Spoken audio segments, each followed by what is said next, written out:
So guys, let's start. So, hello everyone. Hope you're also glad to be here with us and this great panelist on this amazing topic of the AI agents. And let's start from the questions. Me personally will moderate this panel discussions. I'm Dmytro from Taxi Protocol, which is the most advanced DAO tooling framework right now, and I'm also very bullish on the AI agent stuff. So, let's go. I will try to be very fast. I have a lot of questions, but we're a bit behind on the time, so we'll try to choose the most interesting and start from the basic. As for the introductions, I believe when I start, so each panelist can speak like 2 words about yourself, so I will not represent right now, but you can read all the guests are super cool. So, the first question is, how do decentralized AI agents use the blockchain to become more independent and reliable, competing to traditional AI systems? Who wants to start? Let's go. Hey everyone, can you hear me? My name is Chris. I'm with Avalanche, Avalanche. I work on the AI team for the DD team. So, how is AI helping agents in DeFi? So right now, as you all know, we got into DeFi 2020, 2021, and it was really easy, right? We went on our favorite protocols. Okay. We went on our favorite protocol. We staked our tokens. We had consistent yields. It was all easy, and that's it. Over time, blockchain got more complicated. Lots of protocols came out, and users got confused, right? It was a full-time job to be on every single protocol, every single DeFi protocol, to really know how to maximize your yield. There's like 37 dexes right now that I know about that I try to use and get maximum return. That's an issue, right? Even a normal Web3 user does not know how to properly get their returns for their coins, for their tokens. What AI is doing is fulfilling the promise where you can now stake and move your money across while being non-custodial, so the user retains custody of their funds, so it's safe. And also, you're going to know where the money is going on which smart contracts, because there are those guardrails in place to make sure that the money is not moving outside of certain protocols. Great. How do we go from there? Well, you have to realize that there is an infrastructure in place for the execution there. So when a developer is building an AI agent, the AI agent has to execute. The AI agent needs to have the correct infrastructure there to be able to execute and move money across as it should. So I think AI agents are really going to help everyone get on board into DeFi, and I think we're going to see it pretty soon. Lots of protocols coming out. Shout out to Dave on Avalanche, working with AI as well. I'd definitely check them out. Okay. If someone wants to add something? So, I think I can share mine because for me it looks much more. Hello? Hello? Yeah. So, I think when we think about agents right now, even the agents which are existing in the Web2 side of the world, whether you look at agent work came out from Google, or whether you look at a lot of the NCP related agent work which is happening on the Anthropic side. I think one thing which you're realizing is agent is becoming a critical part of the infrastructure layer of AI. And you do not see it outside, it's playing behind the scenes. And what happens because of that is, if someone turns up an agent, you will be impacted across your work scope. So if you're building the next AI startup and that agent is not autonomous, is not free from centralized control, then there's a lot of restriction that can be put on the agent that can impact your application, that can impact you as a user of that agent as well.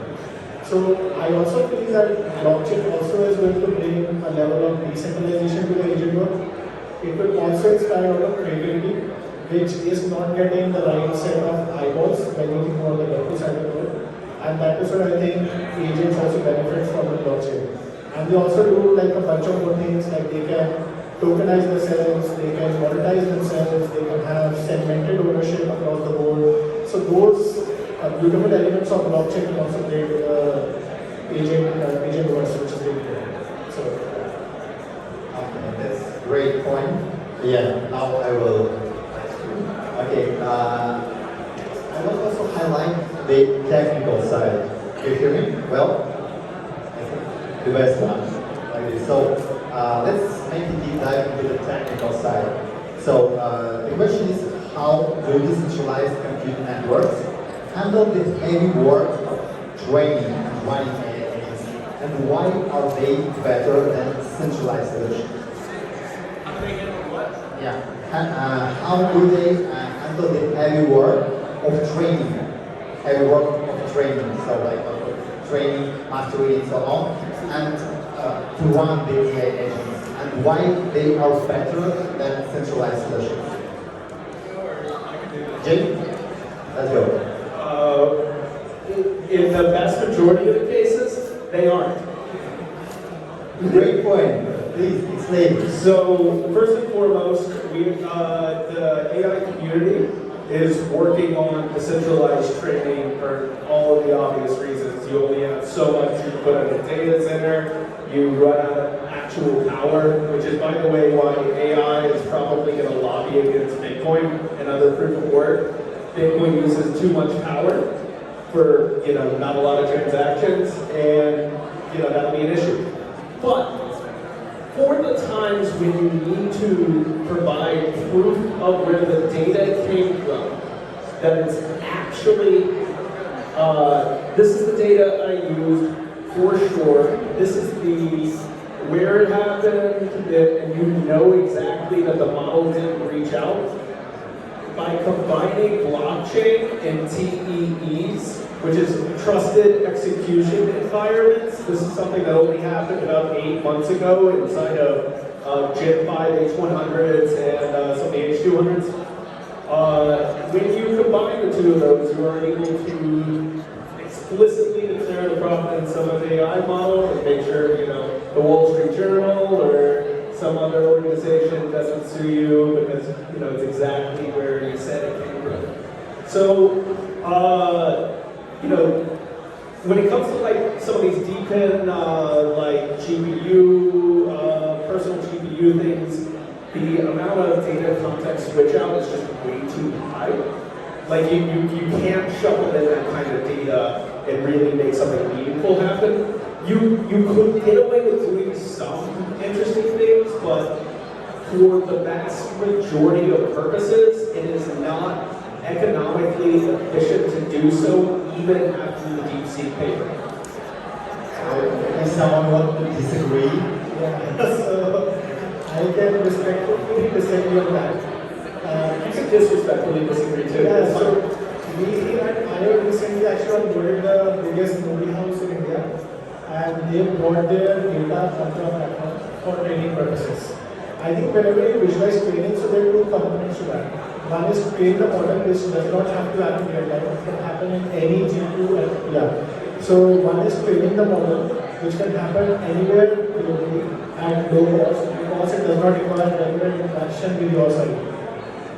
That is the inference side of things, where I believe for inferencing on that model, you do need faster and more reliable, maybe better side of the connection because blockchain can slow the process down. But training as an activity has multiple facets. Very few of the people right now are using training on an inference level. More people are using training in one silo, training the model and taking this model to another machine and then using it. So from that perspective, I think DePINs are in a very good place to disrupt this, and probably when that decentralized storage providers like the Filecoin, the Wallaces of the world, that makes a very interesting case for ownership. Because how do I ensure that if I put a data set on AWS, it cannot be breached from a privacy perspective by those regulations? If I am making the next gen medical LLM, which can help, let's say, find cure cancer. I would not want that data to be sitting on a server that could be easily subpoenaed by US judge or something like that on any act of, I would say, laws of the land. So having a decentralized setup does provide you the ability to keep autonomy, keep your usability and ownership at a very high level, even on the technical level. And there's a technical part here, so if anyone here is aware of containers and service, so you can have dynamic containers that can easily expand to a global inventory as you require your model to be made. So it does not need to be all of the places sitting in one place, it could be containers spread across North America, Asia, all of these places, and your model can keep it in a low cost. So that's all. And I don't disagree with the data provenance part. I don't, especially once you're talking running on TDEs, it's fine. It's just, it's the explicit need, like, for lack of a better way of saying it, blockchain is a slower and less efficient database the vast majority of the time. So like it needs an explicit need, so that takes out a lot of the like big frontier models. They don't really need to use a DePIN solution. I want to add just one thing, and I know we're on a time crunch, so I'm going to get quick. I think it also depends on the architecture of the blockchain as well. So, for example, you can launch your own L1, and you can make it scalable to however you want it, and if the time to finality is fast, then you can deploy your models on the blockchain, such as what AI is doing on Avalanche. Okay, I can give you to lead the next question, okay? Because we're really out of time here, and it's also very, very, very important. The question is about the privacy. So how can decentralized AI agents protect, or if they can protect the user data, and to be trustful for the users which are using these AI agents, or they can't?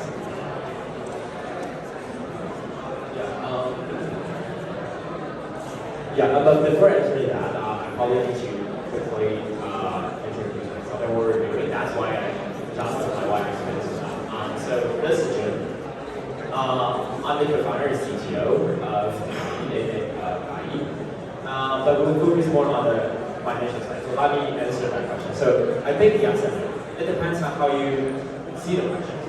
If you're talking about the correctness or the reliability of the data, then of course we can use blockchain to improve it.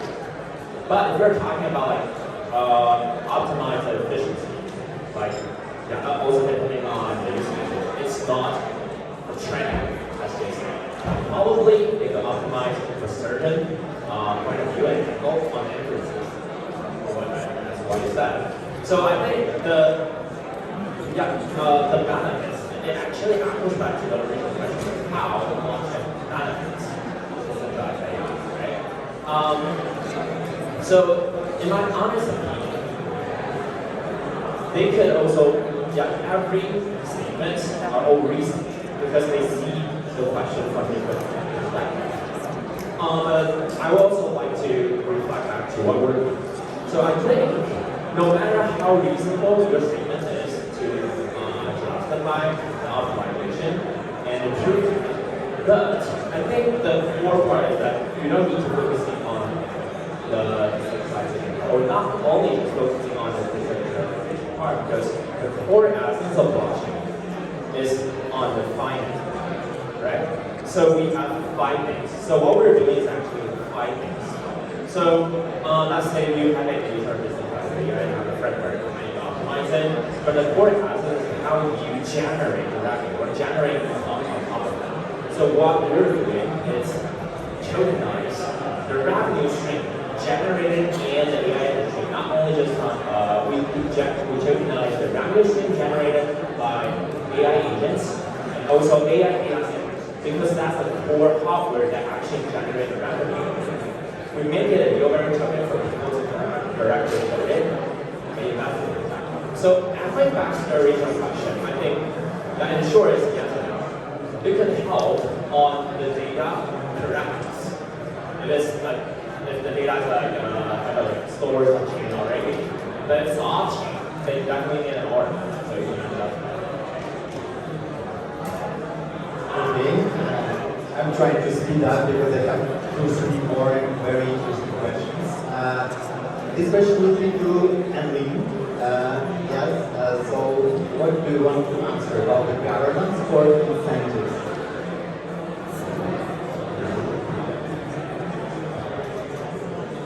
I will repeat the questions.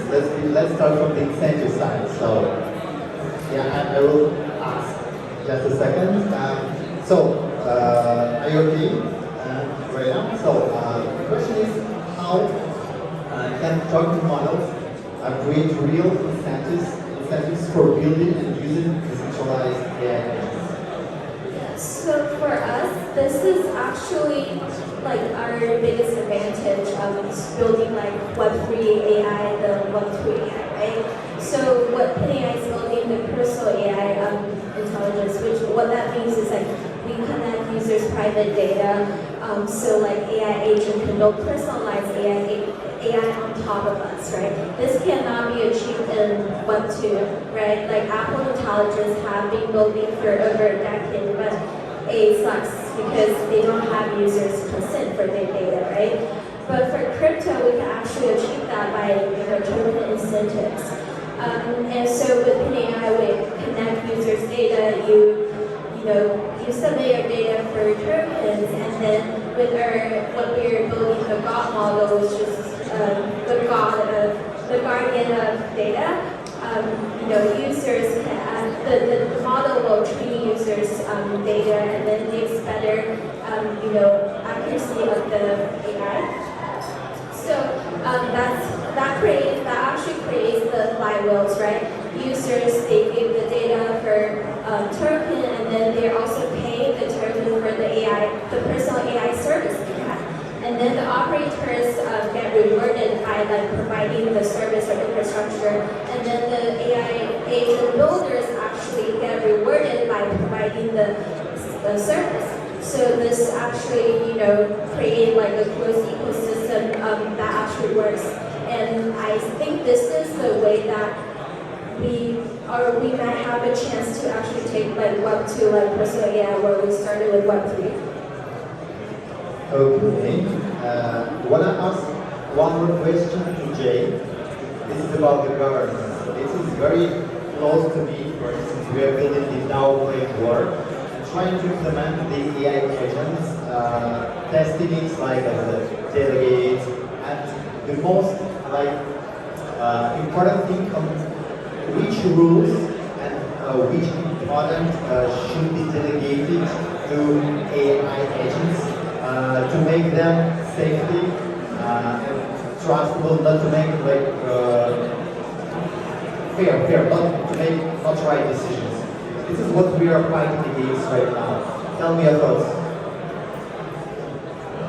So just so I make sure I heard it, it's what rules and what rules should be implemented into AI agents? It will be safe and trustless. Safe for humanity or safe for your money? There's entirely different ways. Something universal. All right, never ask your agent to make more paperclips. It is a bad idea. If you got that reference, thank you for laughing.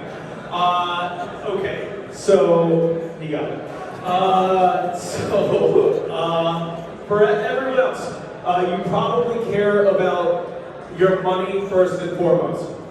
That means the number one thing you need out of an agent is that no one can look at the processing that's happening on that GPU, which means you need your agent to either run locally or inside of a TEE. Otherwise, you might as well kiss your money or your data or your whatever goodbye. It's not good if you don't have security. All right, now that I'm done with that part, first and foremost, you need to run with checks. You should validate the response and the action ahead of when it actually runs. So you should use the LLM to check itself and to potentially use a different model to check the original output and the execution of a reasoning or tool calling model. If you don't do that, you're at risk of potentially it misunderstanding or hallucinating, and once again, bad things happen. Build the second layer, right? Like, It's not necessarily that you need a second layer, but you need to hard confirm in some meaningful way. So like one of there's like canaries, for example, like make sure you give back a JSON response with this thing happening in this way, or there's all sorts of things you can do. Is it necessary, once again, for 99% of the use cases? No. But for when it really, really matters, and you have to make sure it is safe for the execution, a million tokens, or what, 30 to 40 cents at this point. Like if you're dealing with a more than $1 transaction, you might as well run an extra 10,000 tokens worth of inference. And yes, it's a little bit slower, but the vast majority of agentic and AI requests are probably going to be asynchronous anyway. So it doesn't really matter. That's one of the really great things here. Like, all we have to do is be really, really careful, and we won't destroy humanity. That's like a goal, right? Because if you destroy humanity, that's bad for crypto. Or at least the price of crypto. Can I add something to this? Okay. I agree with what he's saying, and I feel you also have to come with a mindset that you don't have to rely on managers. Like in the current country scheme of things, there's a project that manages the chain. There's a set of auditors who work on top of it. There are different providers. So same way you can actually have a whole agent orchestration where agents are communicating with each other. And each of these communications can be gratefully monitored so that there is no fault happening as well. it is not super complicated way. Maybe there are some ways how to simplify it. Because I'm always for simple stuff, and it could bring just very big complexity. No? I don't think so. I think agents today are seen slightly complex, but in the eventual future it would be as simple as calling an API call. Because things like the MCP library which Anthropic made, so they make the code base of agents very small. You can literally have commands that execute like, for example, we have already built out an IO. So you have an agent creation platform which can call a Kotliarov agent, it can call a source scan agent, and it can call a buy on Binance agent together. And all three can execute on a normal English language command. So it will eventually become simple. Right now it looks complex because of UI UX problems. Okay, thank you very much. We are pretty out of time, but I would like make the last question to get maybe to add some words. And the question is very simple. It's what do you think? Which challenges the AI agents will face in next, let's say, 4 years? The biggest maybe. Just a couple of words, each panelist, and we will finish. So I would say prompt poisoning. So if someone can poison the prompt which you're using at an agent level, that will cause a lot of issues. Anling? Okay. Yeah. Yeah, it's a better microphone. I think the biggest challenge is user intent. I think right now, if a user wants to use DeFi AI, Def AI, whatever you want to call it, it's that the model has to know exactly what to execute upon. I think we're not quite there yet. We will be. I think the 4 or 5 year timeline that you gave us is a good time. But we need better models because we cannot let the AI make a decision for us that's not our intent. I think intent is the key word that we're going to be seeing in the next 4 to 5 years. Okay, thanks. So prompt, intent, Jake? I was going to let him go first because I got another controversial statement, and I figured. My opinion, I think the biggest challenge in probably 5 years is the uniqueness, because we will have more tools. more infrastructure, old tools, right? And then everyone, even if you're a novice or newbies, don't know how to code, right? We even have so many no-code tools for you to create an agent. So what brings you uniqueness in this space? I mean, in 5 years, right? What gives you a huge amount of advantage of probably function, probably a lot of different aspect things that you want to chase in AI agents. Otherwise, most of the things are really the same, similar. Okay. I fully agree with his dead agent theory, by the way. Okay. Yeah, dead agent theory. They get older and then you have to deal with discovery. I think the vast majority of the problems for agents are probably going to be MCP. I told you, it was all controversial today. I mean, look, at a certain point, the frontier model's probably going to be more than smart enough. And where I think everyone in agentic AI isn't thinking about it is we're going to shift from what we have right now. They're called assistants, they're really answers, to actual assistants that are inferred based on everything they know about you. So, Totally. so how do agents really get interoperated with in that world? And then you end up with like SEM and SEO and like all sorts of ew in there. And you know, and then we got outdated tech and weird models and like, so like MCP might actually end up winning the day there. So yeah, all sorts of crazies. We're gonna love it. It's gonna be great, you guys. Amazing. Okay, guys, we are out of time. Thank you very much for this panel, for all our amazing guests, for this amazing moderator as me. Thank you. Okay, thank you, guys.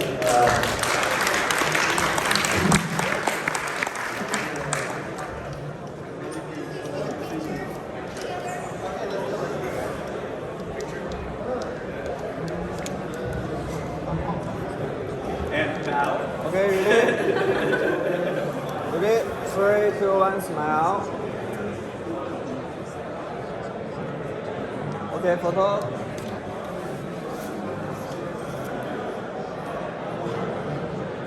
1, 2, 3. 1, 2, 3.多到了，能多到了，可以往后一点，站得后一点。 One second, 1 second. One more, thank you. Smile harder.